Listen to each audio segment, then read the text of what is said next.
Good morning and welcome to Free Advice Friday, the hour every Friday where we get together to talk about book marketing, publishing, and the business of being an author. My name's Keri Barnum for New Shelves, and I am here to answer questions. We answer those live at newshelves.com/FAF. You can also email your questions into info@newshelves.com. I'll answer them live and you can catch the replay. I know I just spoke at the Henderson conference, which is in Las Vegas, and I had quite a few people go. 10 a.m. Eastern is 7 a.m. here, and that's really early. So there is always that replay option for anyone who can't make it for whatever reason. So I'm going to start off with a question from Brenda today, and it is about distribution. So Brenda was asking about Draft to Digital. She said, I know you always recommend doing eBooks through Draft to Digital, but why? Is it better than KDP or Ingram? And how do you upload? Is it a Word document? Is it an ebook? So that's the first question. So when I talk about ebook distribution, I recommend that authors or publishers who are going direct, I recommend that you upload directly to KDP for your Amazon sales. And that's both for your print books and your ebooks. So you would upload your ebook file and let's say your paperback to KDP for Amazon. That way that you can get the highest royalties directly from Amazon sales.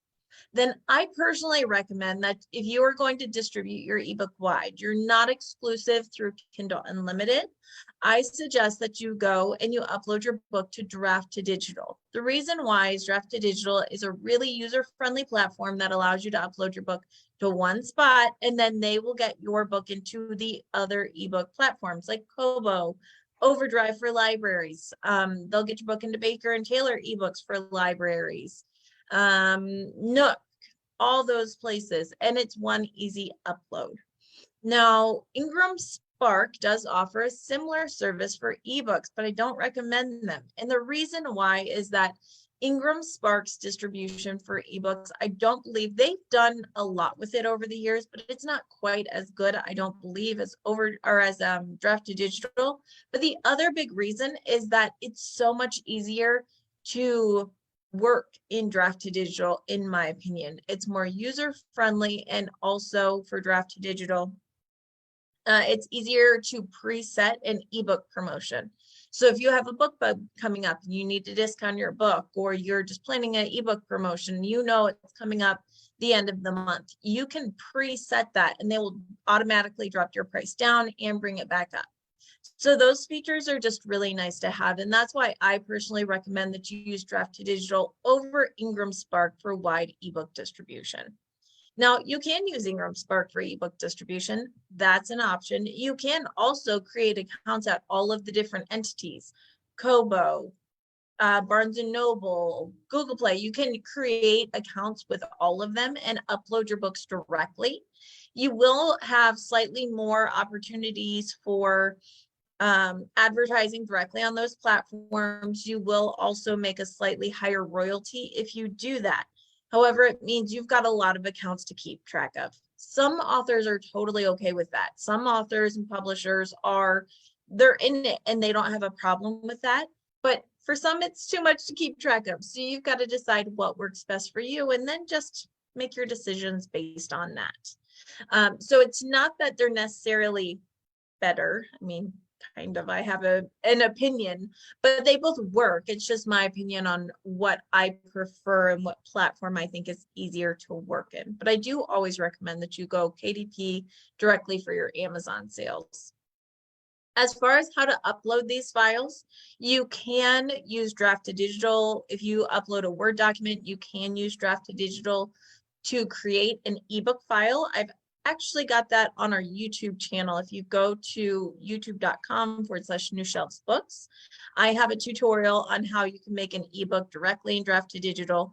You can also upload a Word document to KDP to get your Kindle ebook made. Here's what you need to know about that, is that it's an auto converter. So it gets the job done, but sometimes it's kind of messy. So just keep in mind that if you've got a lot of images, if you've got graphs, or if you've got a lot of heavy formatting, like maybe you've got a poetry book, something like that, it's going to get messy.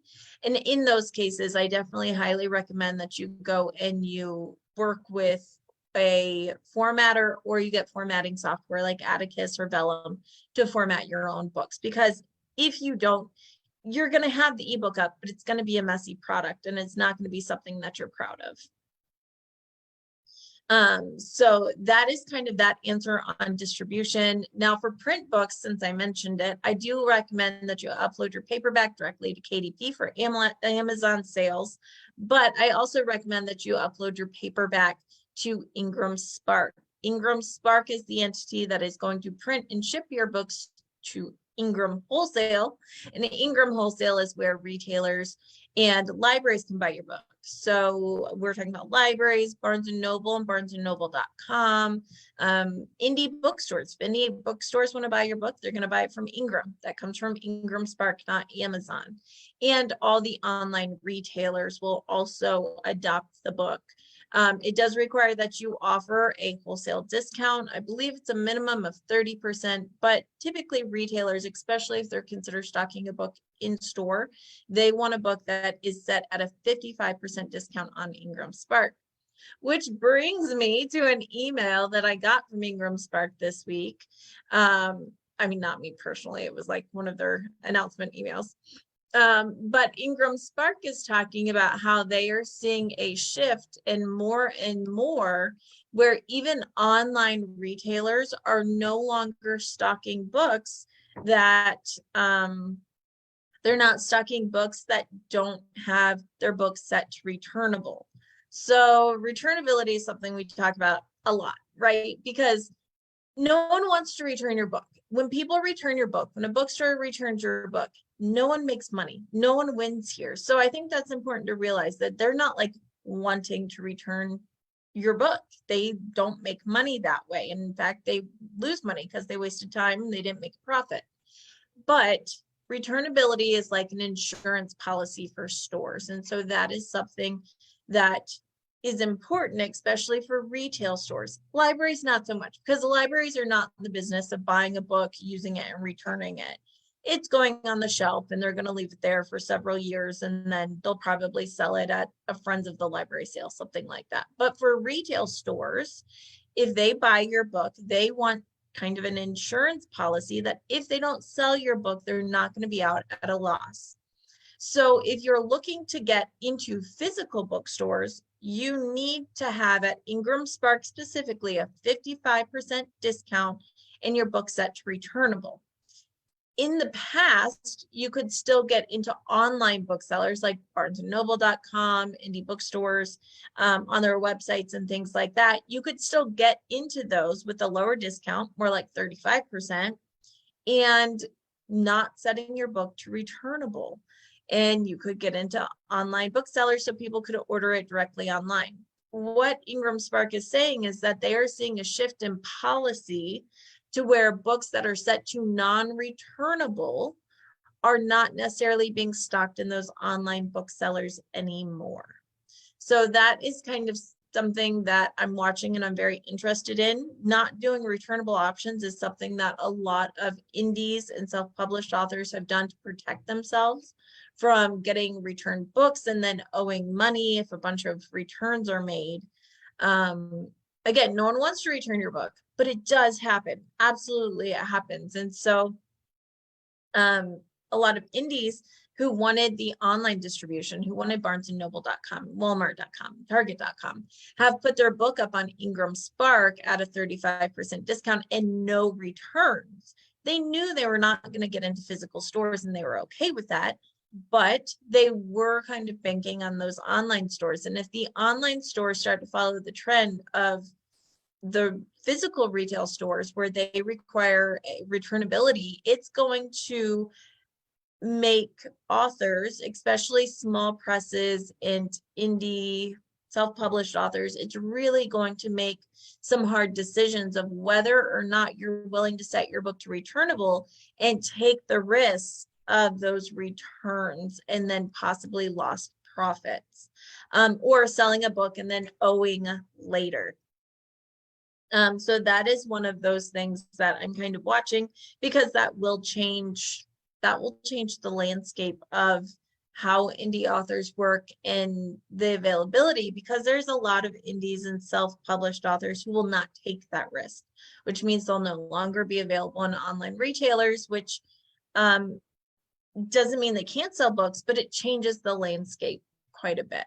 So I'll be interested to see how that plays out.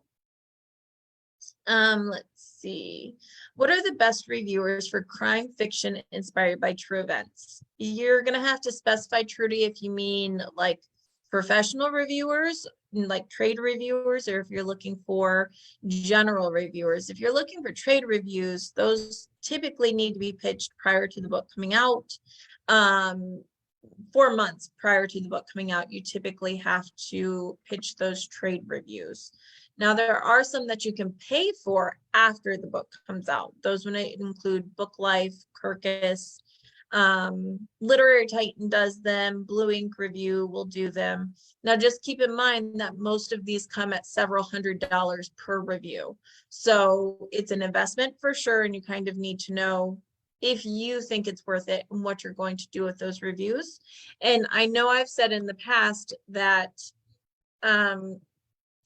the difference between not paying for a review and paying for a review essentially is that when you don't pay for a review, people in the industry, booksellers, librarians, we know it. When you pay for a review, that review usually comes under a different name. And we also know that. So it's not saying that a paid for review is not valid. However, it does mean that we kind of look at it with a little bit of a grain of salt, knowing that it wasn't necessarily a review that you just earned out of the pile. It's something that you paid for. Now, with that said, I will be the first to say I have seen some brutal reviews from Kirkus when they were paid for. So that's something also. So just keep in mind that you may pay $500 for a Kirkus review. And if you pay for that $500 Kirkus review, it could still be so bad that you don't want to publish it. So just things to keep in mind. I did drop a link into our list of professional reviewers. You can download it for free at newshelves.com. So if you're watching this replay, you're watching on Facebook, go to newshelves.com. Go to the store, and in our store, we have a number of free resources, including a list of professional trade reviewers and how to pitch them, the basics of how to reach them. So that would be a good place to start. Let's see. If an indie author sets a book for returns, does Ingram get the return books and then I pay Ingram for the return charge? There are two options. If on IngramSpark you set your book for returns, you can either do return destroy, which means that return destroy means that the bookseller tears off the front cover of a book and they send in just the front cover to Ingram as proof that the books have been destroyed, that they were not saleable. So if you've ever seen pictures on social media of like a big dumpster full of books with the covers ripped off, that's why. Yes, it's a book massacre, but essentially what it is that they are doing returns because these books didn't sell, and they have to send in the front cover as proof that the book has been destroyed and wasn't sold. So it's to keep them honest. And then when that happens, they send them all in, and then the royalty that the publisher earned is then charged back to their account. So now they owe it. Now you can also do a return where they have to ship the books back. So in this case, for a return, it would, instead of return destroy, it'd be return shipping back. And when that happens, the publisher is responsible for shipping fees back to them. So the publisher would send, it depends on how you're set up, but through Ingram or directly to the publisher, the books would get sent back. The publisher is charged for those shipping fees, and the books that are returned only have to be returned in saleable condition. And yes, I'm using air quotes because saleable condition is one of those things that is very subjective.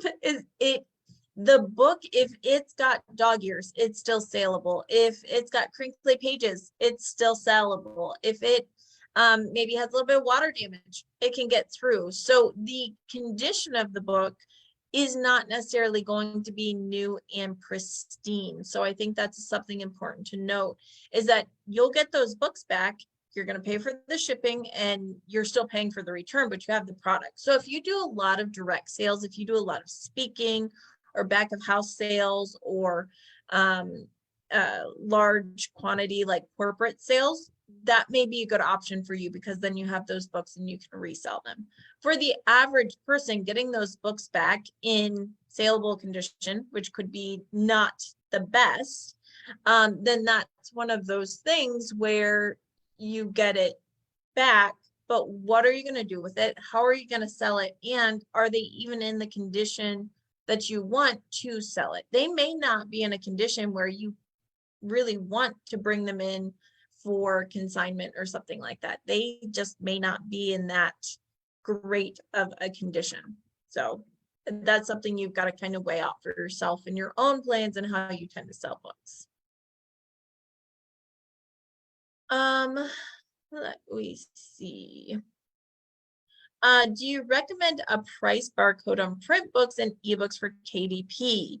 So we actually don't have any price barcode on ebooks because it's a digital product. So you don't have to worry about a barcode on ebooks, Pat. But for the print books on KDP, typically I do not do a print priced barcode. Gosh, I'm stumbling on KDP. And the reason why is on KDP, it's going direct to consumer. It's not going to a retailer who needs that priced barcode. So on KDP, I don't worry about it. I do a standard barcode. If it's got the price on there because I've got, that cover file ready to go, great. But I'm not going to sweat about a price barcode on KDP. That allows you to change your price without worrying about it. On IngramSpark for Ingram, yes, a print price barcode is a must if you hope to get into retail stores, because that's what's expected. It makes their point of sale easier, and that's just how the industry works. And that's a hot button subject in a lot of Indian self-published groups, but I'll say Barnes & Noble, it's right there on their website as one of the requirements of kind of what's required to get a book stocked in stores. So definitely something that you need to be aware of. Okay. What steps do I take to change the list price of my book? So that really depends. As far as the list price of your book, where's your book listed is the most important question. Is your book listed just on your website? If so, you just change the price. You change your price barcode if you have one, and you change the price, and therefore the price is changed. If you're in any catalogs, if you're on KDP, if you're in IngramSpark, if you're in a wholesale catalog, you need to go through those places to update your list price. So for the average author who's uploaded to KDP, and let's say IngramSpark, it means you have to go into KDP and change your list price.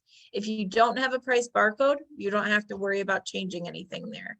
But if you do have a price barcode, you need to upload a new updated cover file with a new barcode. If you are at IngramSpark for Ingram, you change your price in the Ingram print dashboard, and you have to upload a new file with the updated price barcode. And I'm getting a question here about how to make a print price barcode. So if you go to YouTube and you go on our channel, first, go subscribe to our YouTube. Thanks. And then if you're on there, go to YouTube, go to New Shelves Books. And if you type in barcode, you'll actually see a video of how to make your own price barcode for free in under 10 minutes. I dropped the link in our chat for those who are on Zoom today.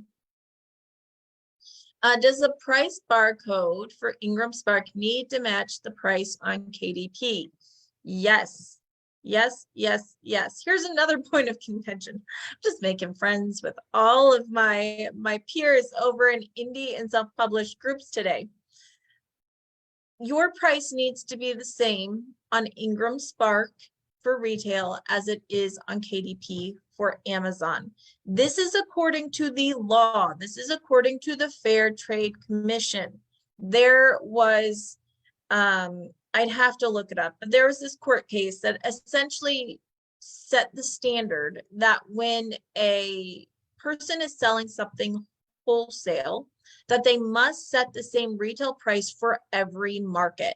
Now, if you personally are selling direct to your consumer and you're selling it for less, or you're selling it at a discount, you say, hey, this book is $16, but when you buy it direct from my website, I take the hit and it's $12. That's legitimate. If you say this book is $16 and Amazon marks it down, they take the hit and they charge $13.99, that's legitimate. But you, as the person selling the product, legally need to set the price the same on every platform. You need to set the same price on KDP as IngramSpark according to the Fair Trade Commission. That's not popular opinion.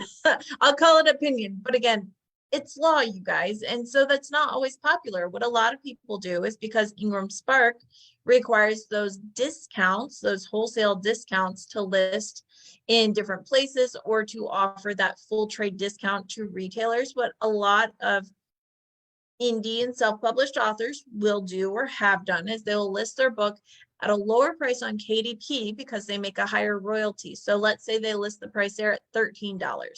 And then they know they've got to offer a bigger discount on IngramSpark to get into the retailers through Ingram. So they'll set their price on IngramSpark at $16. So when you figure out that discount and everything, they still make it close to the same royalty. This is not legal.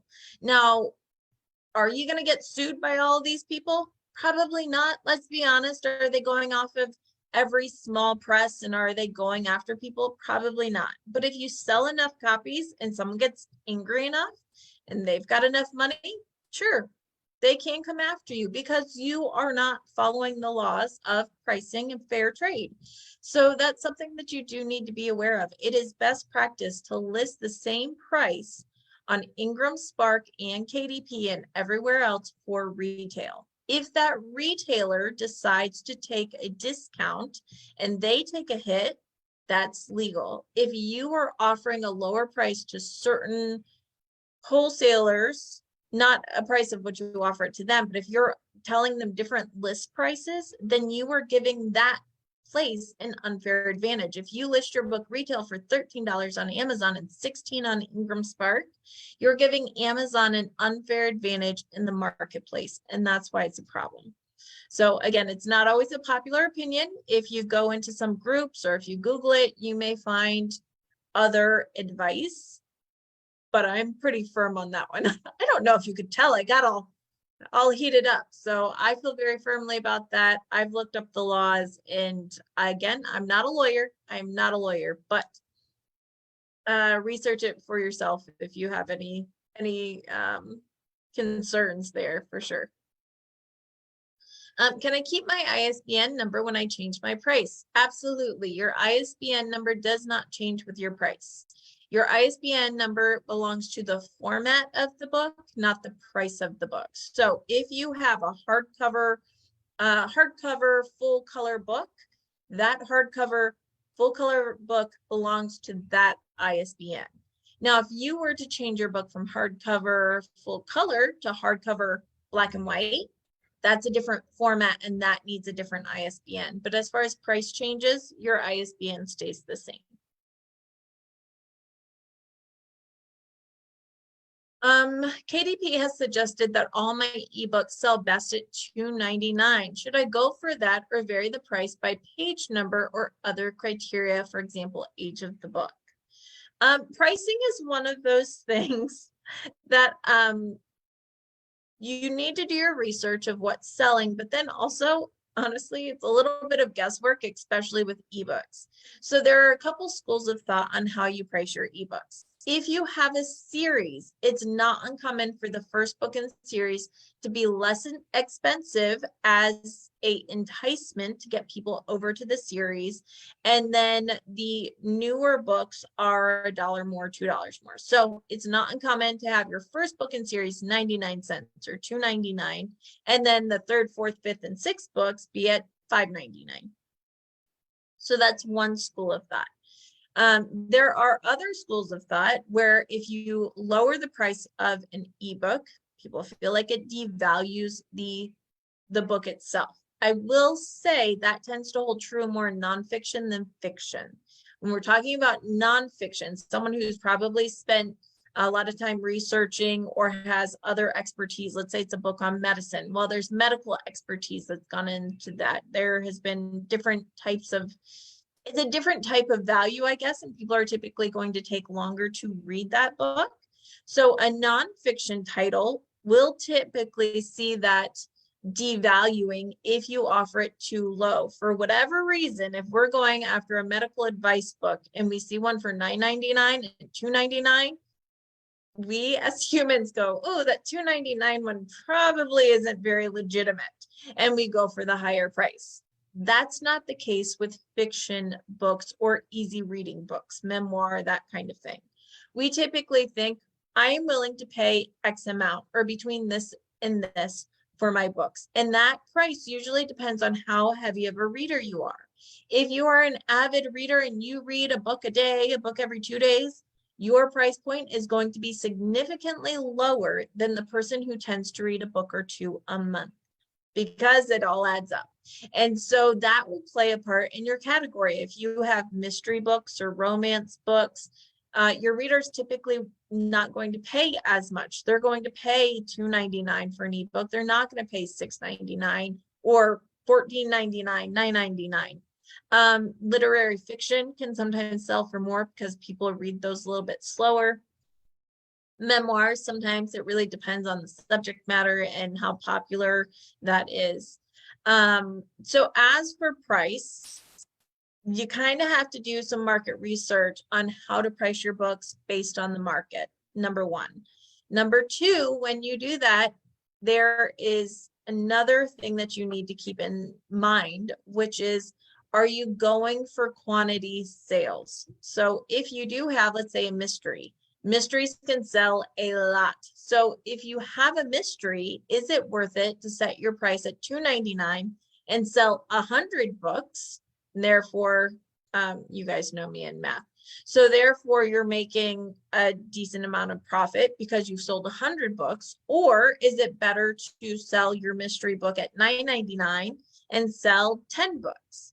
You're probably going to want to go for quantity because quantity is available and you're actually going to make more profit overall. And if that gets them into a series or an overall book, that kind of a book that gets them into your backlist or a series, then you're going to make more profit overall. So that's something to consider as well. If you, however, know that your book's not a quantity book, it's something that is more niche or something like that, you're probably going to get those sales whether you're at $2.99, $4.99, or $6.99. So again, you kind of have to know the market for your genre, the market for your book, and then know your goals. Are you going for as many readers as possible because you're going to pull them into a backlist and make money there, or pull them into a series and make money there? Or is this your only book, and what you make on this book is what you make on this, and is what you make as an author? So there are a number of things that go into deciding your price point. What I will say about ebooks is it's so easy to change the price that don't be afraid to play with it. If you aren't sure, let's say your books are currently $6.99. There's a suggestion that $2.99 will sell your books better. Do it for a month. Drop all your ebook prices down to $2.99 on all platforms for a month. Run it, see how many you sell, see what your profits are, and then look back at the past month and see if it's better or worse, and then play from there. Sometimes you'll start with a $2.99 or a lower price point book, and then you can say, okay, it's selling really well at $2.99. What if I bump it to $3.99? Will my sales drop? I've done this with several authors. Sometimes you'll see a drop off and it's like, oh, nope, quantity stopped. That was earning us money. Let's go back to $2.99. But I've also seen with authors where they establish themselves, they'll be selling at $2.99 and then I say, let's bump it to $3.99. And there's no change in sales. They still get the same number of sales and they make more profits. That is kind of testing the price point of your specific market. Take some time, take some research, and it takes some trial and error to do that. But those are kind of the things I do with my clients when I'm looking at pricing strategies. All right.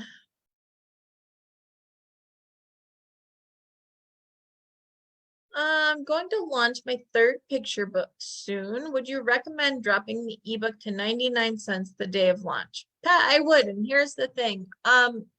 With a children's picture book in particular, the people who are really wanting to buy your book for kids, they're going to buy it in print. It doesn't matter if your ebook is $9.99 or 99 cents. What's nice about doing that ebook discount, that 99 cent, is that is a good way to drive people or ask your friends and family to support you, to go buy it, to review it, that kind of thing. So that 99 cents, especially for a children's picture book, is not going to take away anything from you in your launch. If you have a fiction book that was for adults or something like that, where a lot of your sales would be ebook anyway, and you built up demand, I would have a different opinion. But for a children's picture book, the people who are really buying it for kids who've been waiting for this book, they want a physical book. So doing an ebook discount is not going to take anything away from your launch or your sales. And doing that discount can be a way to boost the algorithms, to boost your sales initially, and to help you get reviews. So I think that's something I would absolutely do. I am securing quotes for our second reprint of our book and finding that the increase in paper costs has finally affected the unit cost of our book. I'm also obtaining quotes from lithography printers who can secure the paper we desire. Question: what is your feeling about increasing the price of the book? How frequently are book prices increased? Here's the thing: book price increases have not happened much in the last 10 years. This was actually just a topic of discussion at the London Book Fair, maybe. I read it somewhere this week, but book prices have not increased much in the last 10 years. And so if you increase the price of a book, you may have some pushback. The thing you need to know is, how do you compare in the market? Go look at your comp authors who are selling. Is your book already priced at the same or higher than theirs? If you price an extra $1 or $2, are you going to price yourself out of the market? Number two, is there demand for the book? If the book's flying off the shelves anyway, then $1 or $2 probably won't matter. But you also need to look at what your profits are and make sure that your profits are in line with what is normal in the publishing industry. So if you're going, well, I'm going to increase my price because I want to make $5 per book. Making $5 per book is actually really, really high. So if you're increasing your price to keep that $5 per book and it's pricing you out of the market, I think you're shooting yourself in the foot. But you would need to look at all of those things: what your comps are priced at, what the demand is, and is the demand a warm audience who knows you and is going to pay for something anyway? And also, how much do you have to increase your price to keep your profits the same? Or what do you make if you don't increase your price? I think these are all things that you need to consider before doing a price increase. Kobo Plus question: even though I can select individual countries for distribution through Draft to Digital, when I deselect any country, it no longer shows as available in the USA. Any ideas?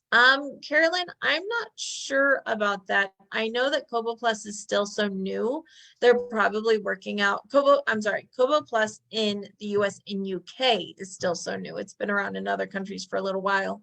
That they may still just be working out the kinks. If you're seeing this in Draft to Digital, I'd recommend reaching out to them directly and asking them what the deal is there. It may be a glitch in their system. It may be a distribution agreement that it has to be in more than one country. I don't know, but I'd reach out to them and ask. I would like a recommendation to redo covers reasonably for a 10 novel series. Right now, I've used KDP covers with no commonality.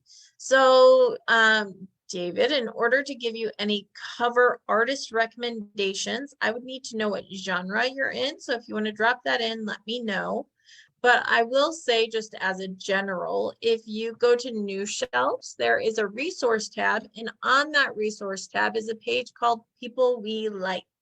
On the People We Like tab, you will find a whole tab for cover designers, and these are cover designers that we've worked with in the past or we like. And you may like them also. So that may be a resource for you. I will drop the People We Like tab in our chat. All right. So I dropped it in the chat for the people we like, but it definitely depends on your genre. You may have a fantastic cover designer who works in nonfiction, and it would be a horrible fit for mysteries and things. Yeah, so David, you've got spy, I'm assuming spy thrillers, that kind of thing. And the good news is you can find some really great covers at reasonable prices. The People We Like to Have has a few. Mila Graphics, Mila is great to work with. You can always go on 99 Designs. They have a lot of cover options, which is great.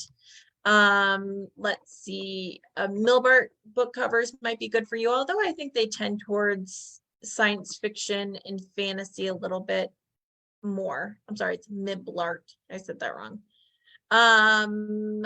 For that, you might look at Cover Kitchen. They're another one that might be a good fit. And also, I will also say, go find covers that you like. Sometimes there's a cover shout out on the copyright page of a book. Go find books that you like their covers, check the copyright. Go ask in author groups that are specific to your genre and see there. That's a really great way to find cover artists as well. And then again, you can always do like self-pub covers is pre-made covers. Pre-made covers can be great. You have to search, you have to work a little bit harder, but they are cheaper options that can be great. And again, 99 Designs is a good way where you can fill out cover artist and get a sense of style there. So those are all resources for you to find a cover designer. Let's see.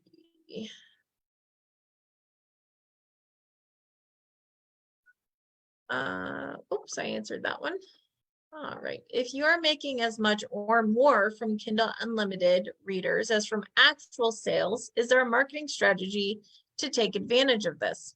Yeah, absolutely. So if you're in Kindle Unlimited and you're making a lot of money from Kindle Unlimited, you're not alone. A lot of authors who have their books in Kindle Unlimited make most of their money there. I have multiple clients who make several $1,000s a month on Kindle Unlimited alone. That is their bread and butter. That's where most of their sales come from. And they also get some sales. But here's the thing. I talked about kind of the readers who are likely to read on Kindle Unlimited or who are likely to pay. And if they do pay, how much they're willing to pay. Sometimes we find that those voracious readers are reading in Kindle Unlimited, and they simply are going to use that more than outright paying for a book. You have the option of both. That's what's kind of nice, is that even though your book's in Kindle Unlimited, people can outright just buy the ebook specifically on Amazon. So in addition to marketing to your Kindle Unlimited reader, don't be afraid to market just that ebook. Market that ebook at 99 cents in discount newsletters, or market that ebook specifically in ads, or push that to different places. And don't forget your print books.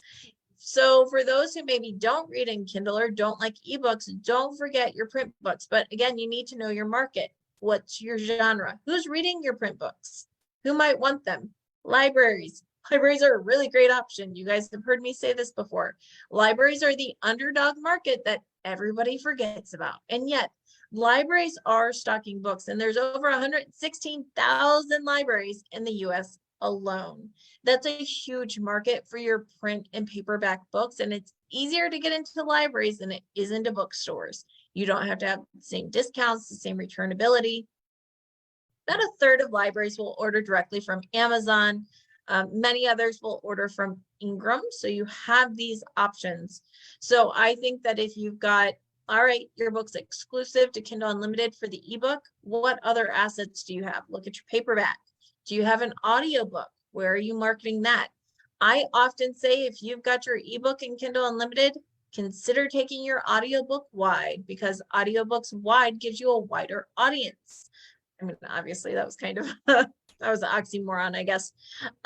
So for that, take into consideration of if your audiobook is wider, if you don't have an audiobook, how can you use it? Can you put it on YouTube and monetize it? Can you get it up on Find Away Voices and you just chirp? What kind of market can you reach and how can you reach them? I think it's really important that while we think of a book as one single product, in actuality, every format of each title is its own product, and it may have a specialized marketing plan based on that. So make sure you are creating a large scale strategy of where you can sell each version of your book and at least testing it out. You may find that maybe your audiobooks just doesn't do very well wide, but if you don't test it out, you don't know. So you got to swing. You might miss, but if you don't swing, you're going to miss everything. So when will our spring mailing for libraries go out? So we already did our March. Yes, we already did our March spring mailing for libraries. I do have another library mailing set up to go out in, what month is that? June. I'm getting a lot of requests for mysteries, thrillers, and most especially for this mailing, I'm getting a lot of requests from libraries for romance titles. So if your book falls in any of those kind of categories, I mean, all books are always good, right? But romance and mystery are getting requested. Libraries are going, hey, you got anything new here? So keep that in mind. Also, children's books are definitely something we tend to see sell a lot in the spring. In the summer as people get ready for summer book clubs and also back to school. So that's going to go out in June. I dropped the link for anyone who's interested in that library mailing. I dropped that over in the chat. If you are watching a replay of this, just email me info@newshelves.com and ask about the library mailing. I'm happy to send you the link. That for the library mailing, we send it out to a list. We create a listing of your book with buy links, and we send that out to our list of over 7,000 librarians in the US. We send it out and give them the opportunity to see and buy your book. It's a lot of great exposure. It's $199. So if you're interested in that, the link is right in the chat. And also, you can always email me about it as well. Now, the book must, for the best exposure, the book should be up on Amazon, but also if you really want the chance of sales, your book is going to be up in Ingram Wholesale, IngramSpark or Ingram Wholesale. If you have an ebook that is wide, strongly recommend that you let us know it's in overdrive. Again, we need to see where it can be bought. So if you send me a book or you say, I'd like to have my book marketed to libraries, but it's only available through Amazon, again, that's only about a third of libraries. So that's not going to give you the best exposure. I have some books that I'll send out still if they're only in Amazon, knowing though, I let you know, hey, you've limited yourself here. So just keep that in mind. Yes, Caroline, for sure, we can do that. Yes. And so the impact of a mailing, sometimes you don't see it for a while. When libraries get a presentation, whether it be directly from an author or from New Shelves, sometimes they will order the book right away. Usually we see those on Amazon if we see an uptick. But a lot of libraries, depending on how small or big they are in their ordering schedule, it can take months. Sometimes they put it on their wish list and they order at the end of the month and then it gets ordered really quickly. Sometimes if a book is sent out, they put it on their wish list and they only get to order quarterly. So it can take much longer. You may see sales coming in 3 months later after a library mailing. So again, that exposure comes quickly, but the sales can kind of take time to come through. Just depending on the ordering schedule. Sometimes a library makes a list and says, I would like these books, please. And then it goes to a purchaser who looks and says, yes, no, yes, no. And then they order it. So it depends on the library system for how that ordering happens. Do I have any tips for how to find specific libraries that might be looking for nonfiction? That's a hard one because unless a library specifically puts out a call for a certain genre, we really don't know. I mean, all libraries stock nonfiction, but which ones need nonfiction right now, we don't know unless they tell us. I happen to just be getting a lot of responses back going, hey, I love these new fiction titles. Do you have more in romance? So that's how I know. Every once in a while, I'll have a library reach out to me and be like, hey, we're just really looking to feature new authors in the health and wellness space. And when that happens, I usually put out a call or the newsletter or something like that and let people know. But you really don't know. Now, you may do some market research to certain areas. For example, I had an author who had a book that was all on elderly care, Alzheimer's, and some other things like that. And so what I had her do was research some specific states and areas that had a higher rate of people over a certain age or elders in communities. And because we figured, hey, if this state has a higher age for the average community, they probably need these elder care books more than a state or a city that's got a lot of that tends demographically to be younger. And so sometimes you can do that. Sometimes you can do that kind of research, but most of the time it's presenting, giving people the opportunity to see your book, getting your book out there. And New Shelves never guarantees sales because I can't. Unless I'm willing to buy your book, I can't guarantee you sales. But what we do guarantee is that we'll get your book in front of qualified library buyers and we'll give your book the chance to sell. And so it's just like an ad of pretty much any kind. We'll get your book out there, but the book has to sell itself. It has to be the right timing. It has to be what they need. And then you get the opportunity of those sales. So it's hard to target specifically for things like that. Now when we do our mailings, we break it up into children's, adult, and nonfiction adult.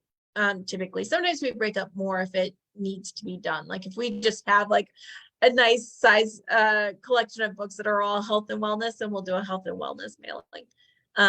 And so it will hopefully go to the right person on the buying team, but it's hard to know what people want. Although we do see trends, nonfiction typically does well in the fall, leading up to January. Children's books do well in the spring and summer. For libraries specifically, if we're talking about bookstore sales, then children's books do well more in October, September, October. So it just depends on the market. Let me see. Is it important to have a PCIP block and have the title and WorldCat before joining the library mailing? Yeah, so you guys have heard me talk about PCIP blocks before. This is a publisher catalog and publication block. This is a block that puts your book into the library system. Yes, it does help. And here's the reason why is because a PCIP block is not required to get your book into libraries. However, it is a value added feature that makes it easier for the librarian to get your book into their catalog. If you do not have your book cataloged, you don't have a CIP or PCIP block, then what happens is that they buy your book, they put it into the cataloging room, and then a librarian who's qualified in cataloging has to catalog your book before it can go onto their shelves. Sometimes those rooms are really, really flooded with books and it takes a long time. It can take up to 2 years for a library to catalog your book to get it onto the shelf. And that's a lot of wasted time. And it does no good on the shelf. You got one sale, but you're not getting the residual effect of readers and reviews and all that kind of good stuff. So yes, a cataloging block is important because if you have a cataloging block, a librarian can look up your ISBN. They're already seeing your book in the catalog and they click and say, yes, that's the book I want to put in my catalog. And then their job is more than halfway done and they can get it onto the shelf quicker. So it makes their job easier. So therefore, yes, I do recommend cataloging blocks. I had actually just reached out to our friends over at Cassidy Cataloging. asking if maybe one of them would be willing to come to Free Advice Friday 1 week soon and answer all of our questions about Library of Congress numbers and PCIP blocks and CIP blocks and cataloging and all of that kind of stuff. So Cassidy Cataloging is who I use and often recommend for cataloging books for library systems. And we'll see if we can get them on in answering all of our questions soon. I think it would be a lot of fun. If you do still have questions about CIPs and PCIP blocks, go to newshelves.com, go to the blog and search PCIP. There is a whole blog on there about what these things mean. I know it's a lot of acronyms. And when do you get your PCIP block? Great question. Typically, you want to get your PCIP block when your book is finished. It doesn't have to be finalized, but your book needs to be finished. You need to be able to have your copyright page, preferably have your cover. So you need to know your title, your author name, and some basic metadata information. And it's easiest if you have the interior file and the cover file ready to show them. So whatever process that is for you. Speaking of guests, I am so excited because next week we have Danielle coming on the show. Danielle is a guest who's going to come on and speak with us about ghost writing. So whether you are an author and a writer who's thought about ghost writing and kind of wondered how people get into it and how it works, or you're an author, a business person who is interested in working with a ghost author, she's going to answer all of our questions. She's been in the business for a long time. She's got some great insights, and she's going to answer our questions live about ghost writing and authorship. And ghost writing, so you know, can be everything from content writing for blogs and websites to actually writing a book with or for you.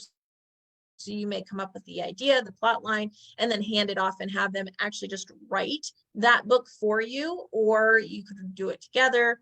It's a really fun thing that I feel like is kind of behind closed doors. Like, we don't necessarily realize that some of the really, almost all, by the way, almost all of celebrity memoirs are ghostwritten. They're ghostwritten.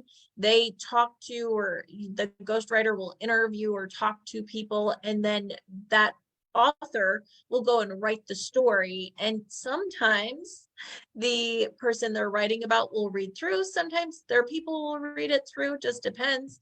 But it's a ghost author or ghost writer who's doing that.